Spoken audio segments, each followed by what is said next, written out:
This episode of the Pageant Project is proudly brought to you by Diamond Heels. Diamond Heels supplies shoes to women for every occasion, including figure and bodybuilding competitors, pole dancers, and of course pageant queens.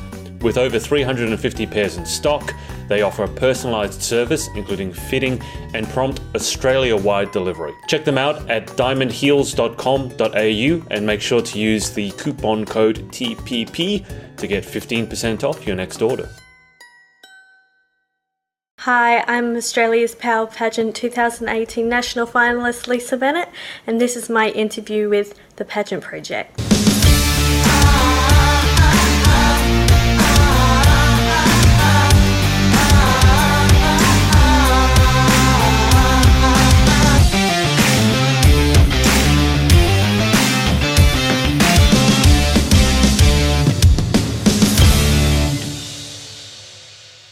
Hey everyone, it's Adrian from the Pageant Project, and I'm here with national finalist for the Australian Power Pageant, Lisa Bennett. Lisa, welcome to the show. Hi Adrian, thanks for having me. It's a pleasure. I tell you, these pageant titles are not easy to get right in one go. They're always so long. Lisa, let's start with, I guess, your pageant experience, because I know that you've been competing in a while. You're a pageant regular.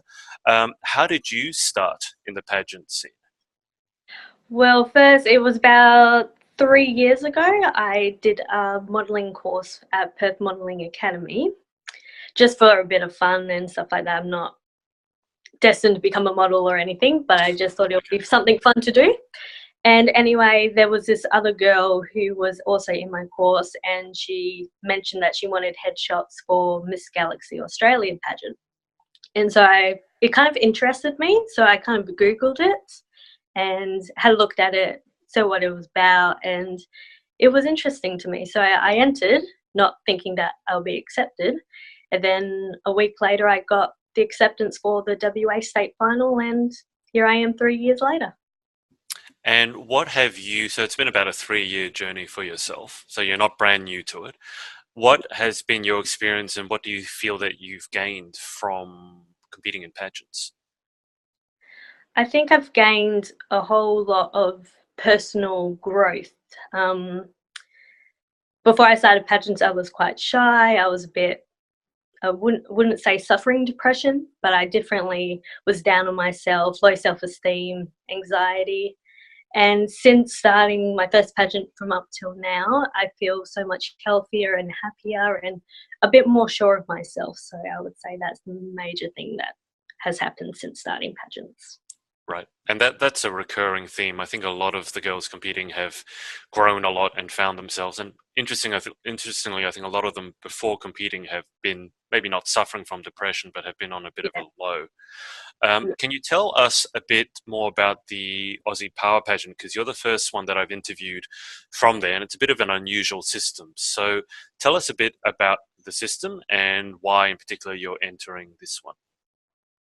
So the Aussie Power Pageant is 3 pageants put into one. So there's Australia's Teen Queen, which I'm too old to enter.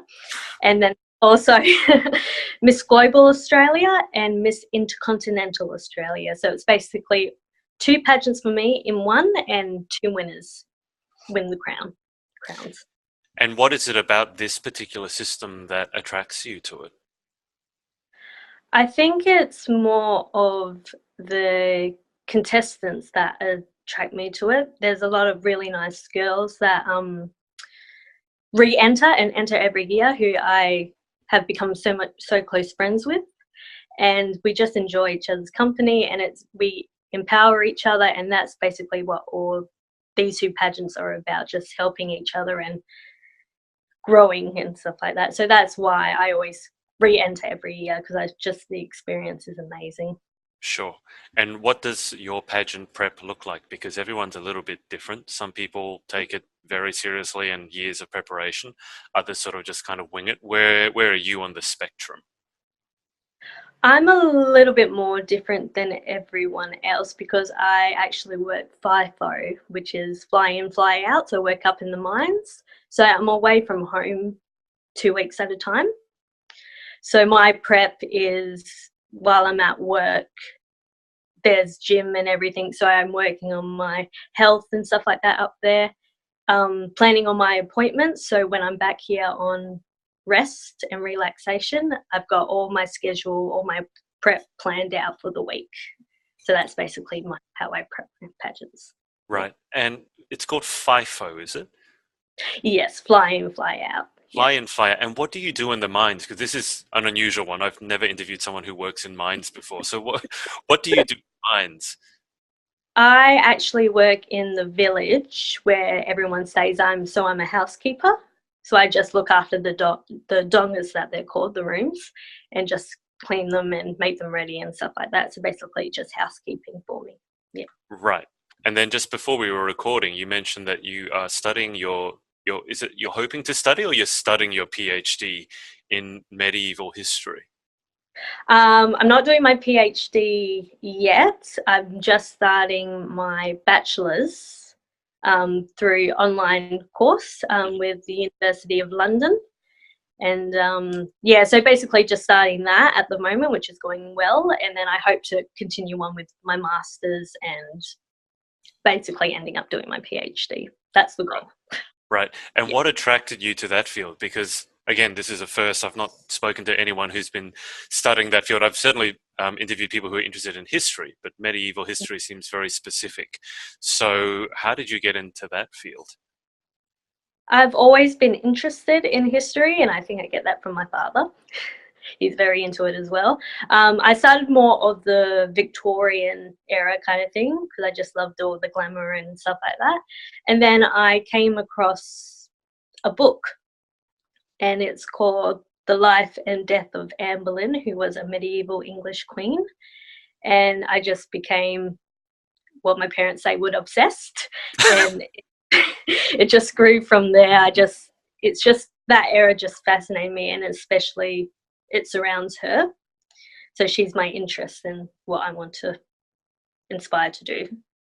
Right. Is Because learn. I just had a quick look, and you manage. Is it a Facebook page that's about Anne Boleyn? Yes, it's my history blog that I started about 4 years ago. It's fourth birthday today. So Congratulations. thank you. Yeah, so I just started it because there wasn't anyone here really interested in talking about it and not really someone I can speak to. So I sort of just branched out and see who else was out there on Facebook with the same interest, and it's just grown from there, and I'm really happy with it. It's my baby. So Sure. I enjoy it. And I can't say that I am a history expert at all. I did not do well in history at school. But let me ask you, what is it about Anne Boleyn or that period that fascinates you, or as you said, started your obsession, I guess? Yeah. My obsession. Um, Oh, that's a really hard question. A lot of people ask me, and I don't really know the answer. But like I said, I guess I could describe it as when I was before pageants, when I was low self-esteem and stuff like that. I sort of looked for interests that made me happy and stuff like that. And so I came across a show called The Tudors, which is the English monarchs of the Tudors. And I just became obsessed with the show, and then I realized that this show is based on real people. So I just started researching them and googling them, and Anne Boleyn is one of the wives of Henry VIII, who was actually beheaded, executed for treason. And what people don't realize is that the evidence of that case was that she was innocent, so she was falsely accused yet still killed by her husband. So yeah, she was this very strong, powerful woman, and that was unheard of at the time, and Right. that's why I think the fate she suffered. So she's just so interesting. I'm so obsessed with her. I can tell. I mean, she sounds like a fascinating role model, especially for back in that time. Um, Yeah. I guess the only question I have, obviously, we had the royal wedding, the wedding. Did you follow that at all? I mean, does your interest in the monarchy spread to now, or is it confined to it, more ancient history? it does. No, I'm pretty more based before the wars, so anything Victoria era backwards. But I do follow the English royal family now, and it's actually interesting that you mentioned the royal wedding, because the date of the royal wedding of Harry and Meghan was actually the anniversary date of Anne Boleyn's execution. I'm assuming that was a coincidence. That wasn't. I don't think that was planned. I don't think that was planned at all. But Yeah, it just so happened to be on that date. So a wedding and an execution for the same date. It yeah. was a good Somehow, day. I don't think that you want to plan your wedding to coincide with the anniversary of someone else's execution. Yeah. So going into the pageant, which is it's in August, isn't it? Yes. Yeah. Do you have any expectations of yourself? Are you looking to have a particular finish, or do you just go in this to do your own thing, and then as long as you do that, you're happy with it? I am hoping and working towards winning, but every girl in the has entered is working towards that. But I also every year I want to place better than I did the previous year. So not Right. only am I wanting to win, I want to do, if I don't win, if I do better than what I did last year, then to me that's a win. So each year you're Um, looking to improve. yeah, basically, which I have been. So on a good roll right now. So last Power Pageant, I placed top 5. So I'm hoping to at least get top 5 again, fingers crossed. Hmm. But I'm also hoping and working towards getting a section sash, which is best in something. So I'm hoping and working towards best in interview, because I'm actually surprised myself last year that I did such well than what I thought I would. Because Yeah. I was a nervous wreck. I'm a really nervous wreck when it comes to interviews.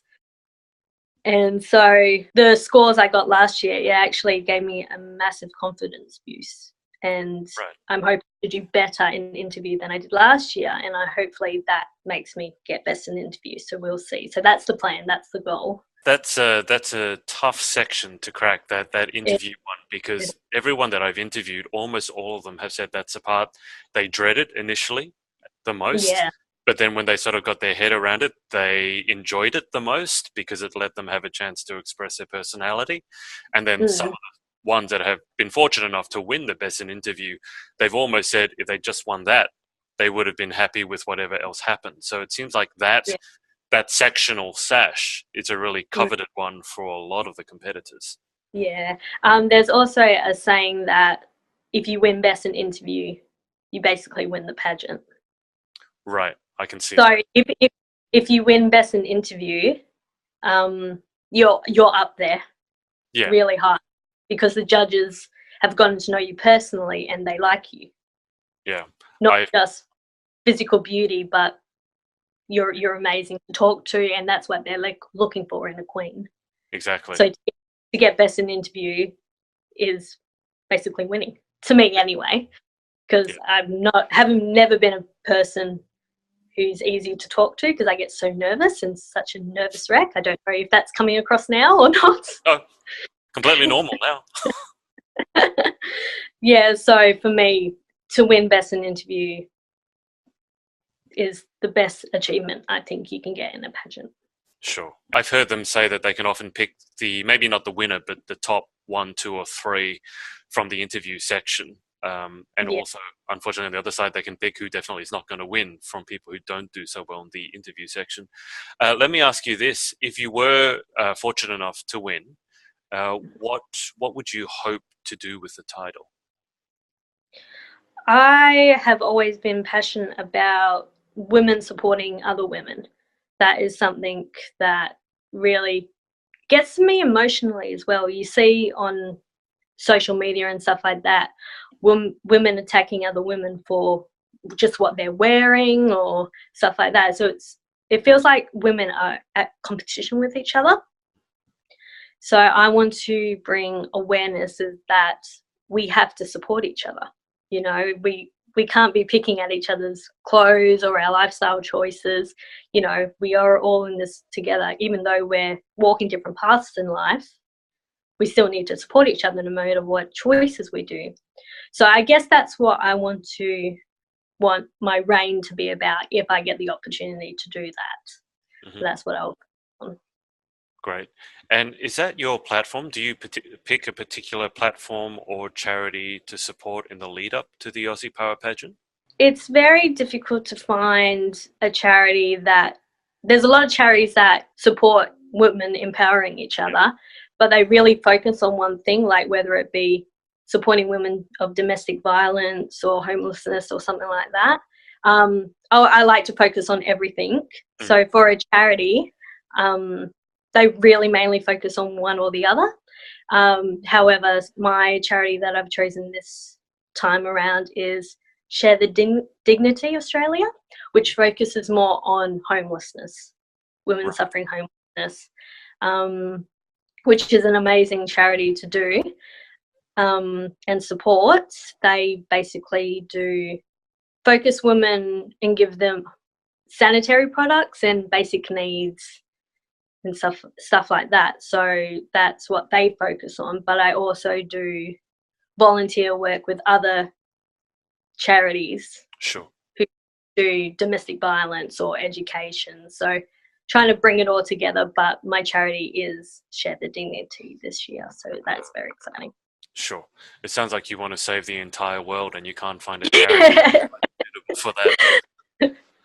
Yeah, there's not a Save the World charity, but that one sounds amazing. I think I've heard of that somewhere. It might have actually been through a post you put up, but obviously it's something that you take for granted, I guess, until you're homeless, and then those Yeah.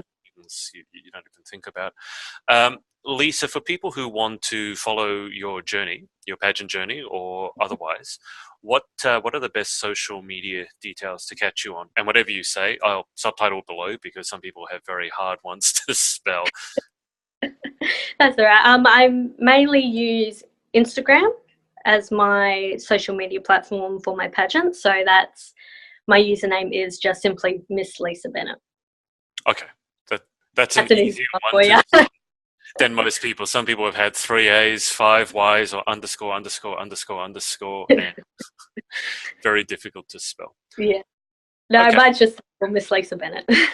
okay. I think that should be fairly easy to find compared to some of the other ones that I've had. All right, Lisa, let's move to the close. I always ask my interviewees the same 10 questions. So here we go. This is probably the most pageant-esque part of it. This is more the Q&A All right. rather than the discussion. So here we go. Number one, what is your favorite word? History. That doesn't surprise me. That's a unique answer, but that's very, very befitting for you, history. What Yeah. about number two? What is your least favorite word?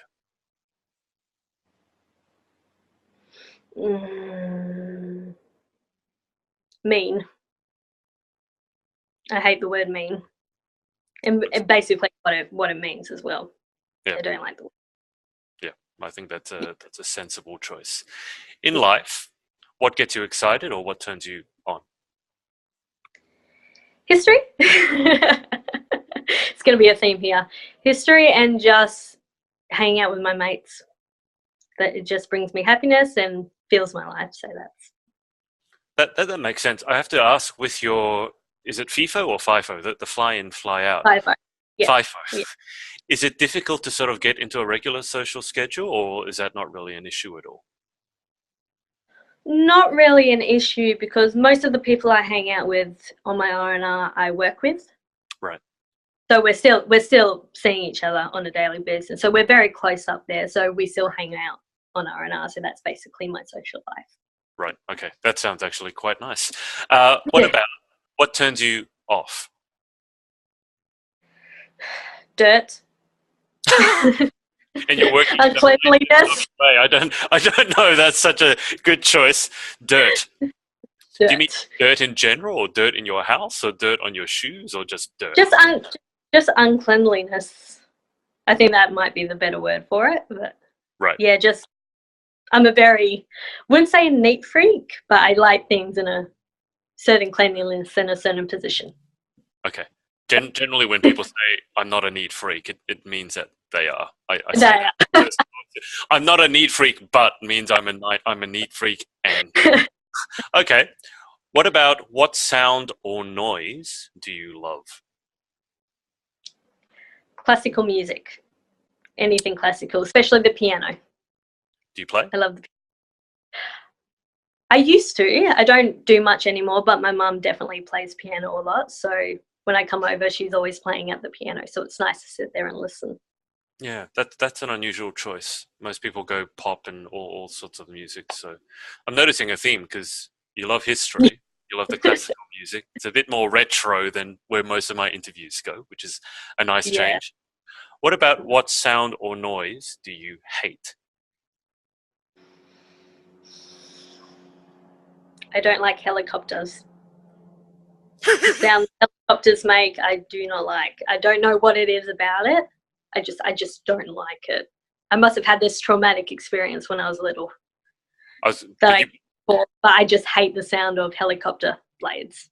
but when you fly in and fly out, you're not flying on helicopters, are you? No, planes. It's a Okay, lot because quiet. that would make it very, very That awkward. would be very hard. Yeah, just something about them. I don't know. I just Okay, don't like it. if you could have any superpower, what would you choose and why? I would love to be able to travel back in time. Ah, There's a theme here. I was going, but that's actually a really see. That's one of the ones that I think I would pick. Princess Going Winner. back in time allows you to do a lot of other things as well. But I can imagine why you'd want to go back in time. That makes Yeah, complete sense.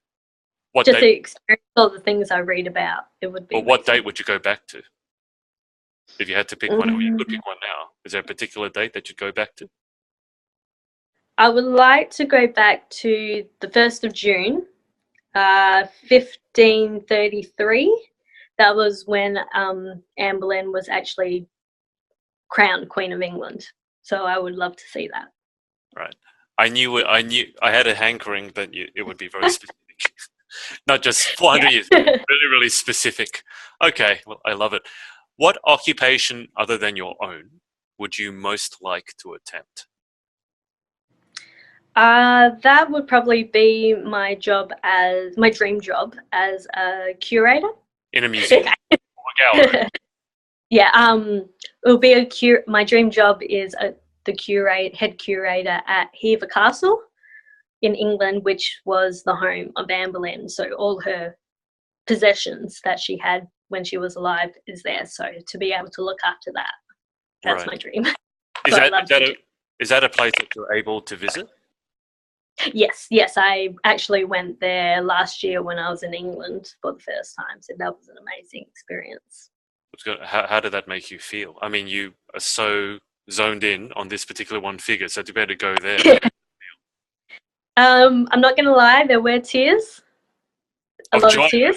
not sadness. Oh, joy tears, yeah, absolutely. Yeah. I just felt so, it might be over exaggerating, but so complete and so happy with myself. And the experience was just undescribable, such amazing. What job or occupation other than your own would you definitely not like to attempt? Oh, an insect person that comes to your home and destroys all the bugs. Oh, a bug killer. That's it. I couldn't think of the words. Like a pest control person. Okay. That's it. Yes, pest control. Okay. I All would right. not. Yeah. That doesn't sound like it's anything to do with what you're passionate about, so that makes complete sense. Yeah.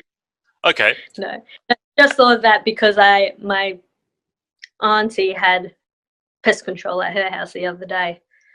I was like, no, I could not do that. It's probably a job not many people want, but so I also assume it pays relatively well. Lisa, final question. If heaven exists, what would you like to hear God say when you arrive at the pearly gates? That you were an amazing human being and you deserve to be here. That sounds good. I've had some people say, I hope I'm in the right place, that you're not going to send me down.